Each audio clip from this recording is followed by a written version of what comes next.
And so I remember that face, and they had me do those push-ups until I screamed, and my grandma came and saw me screaming, and so she thought that every time she would come, they would have me jump on the bed.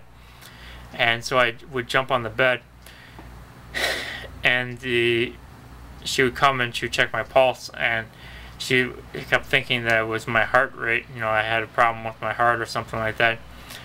And she called 911, and she said, you know, don't do that and everything like that. And when 911 came, the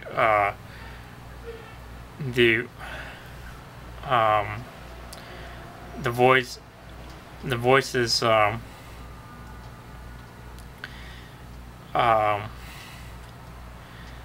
when the paramedics came, they started, because with the robo control they can actually hit you with as if someone's punching you and you're not there. So they were punching me, but so my body would, you know, jerk left and right and everything like that, and it was, you know, as if someone was hitting me, but no one was there. So my body would react as if I was being hit, and the paramedics and the police officers saw that, and they thought I was having convulsions and stuff like that. So they gave me a Versed, and they took me to the hospital. And in the hospital, the voices told me to take out the IVs every time they put them in. As you know, this could be, I was being told that I would be going to Russia or something like that. And they said, you know, like in an interrogation, that, you know, you would have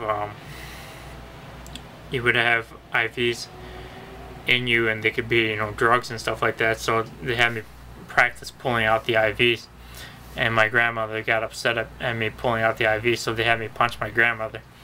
And my grandmother quit trying to pull out the IVs, and so I had a lot of bruises from pulling out all those IVs, and I got dehydrated from not being there, and I was transferred back to UIC. This was St. Joe Hospital in Michigan, and I got transferred by ambulance to UIC. And at UIC, they had me, they gave me a more formal introduction. Before I went to that trip to Michigan, I was introduced to a girl named Sandra Labushne, or Labushne, I don't know how you pronounce it. And she had given the robo control of me cocking a gun while I was in the basement of my grandma's place in Naperville. And she was, you know, briefly introduced to me back then in Naperville, before I went through this whole training through the through my time over the weekend in Michigan. And then when I got to the hospital, they gave me a more formal introduction to her, and that's where they found out, or I found out that she liked me, or she loved me, and they gave me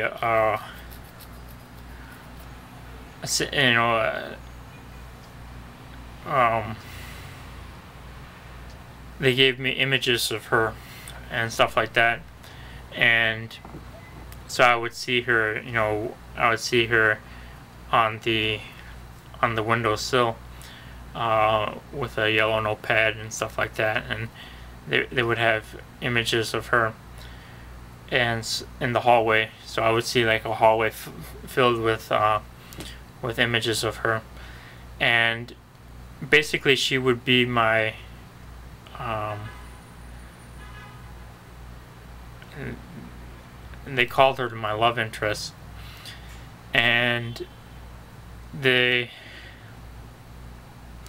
basically said that she would be my wife if I would make it through the training program. And I wasn't doing that well in the training program, and so I got out of the hospital and they had me go through the training program, and I would mess up a lot, and so then I would get commands to do push-ups, and I would do the push-ups, and I would misinterpret an order, and I would get more push-ups added onto my list, and they got upset with me not being able to do the push-ups necessary, so they started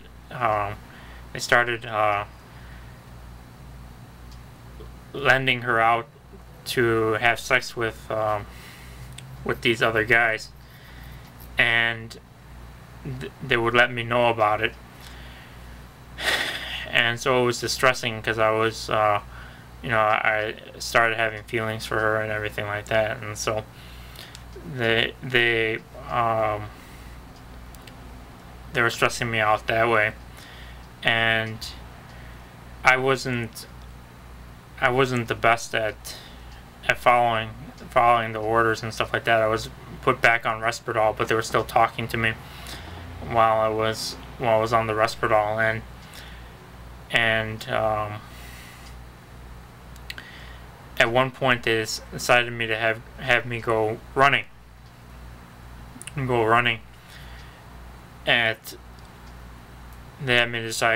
me to go running at various odd hours and in the evening,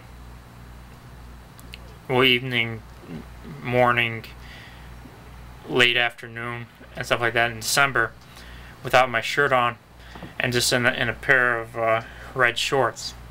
And people would look at me in the streets and everything like that, like I was out of my mind and everything like that. And I would go running to the Sears Tower and back from my place in Chicago, and they at one point I made enough runs, and they told me to go running one time, and then when I got to the bridge that overlooks the Chicago River, they told me to jump it, and I hesitated, and they told me that was a bad move. And someone came by and was looking at me, without my shirt on and everything like that, in front of this water. And I told the pedestrian that I heard voices, telling me to jump the river. And so she called 911 for me.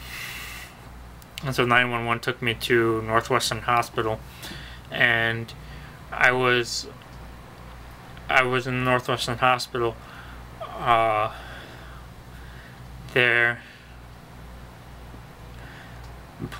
was in Northwestern Hospital, and they told me to stop eating, the voices. And what happened was I tried to stop eating, but the staff is really forceful there. So by trying to stop eating, they said they would take me down to the room and stick tubes into me and everything like that and everything. So I decided to eat, and by eating, I failed the mission or something like that, and